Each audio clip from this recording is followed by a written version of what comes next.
琴晚鮑威爾一開聲，幣市就即刻上下插針幾千點，合約輸到趴喺度，醒下啦！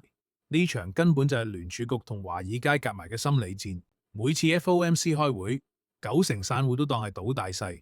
鮑威爾講句通脹反彈就嚇到訂貨，講句準備減息就即刻 all in。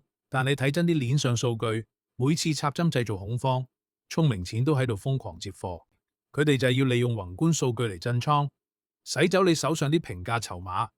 所以我話真正影響比特幣長線價值嘅，從來都唔係聯儲局加息定減息嗰0.25厘，而係全球央行不斷印銀紙嘅大趨勢。與其每個月估鮑威爾講乜，搞到冇個好瞓，不如揸實有價值嘅資產，同時間做朋友。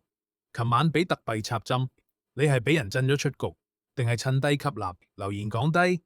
如果你 follow 我 Compound Crypto，下次 FOMC 就唔使再心慌慌啦。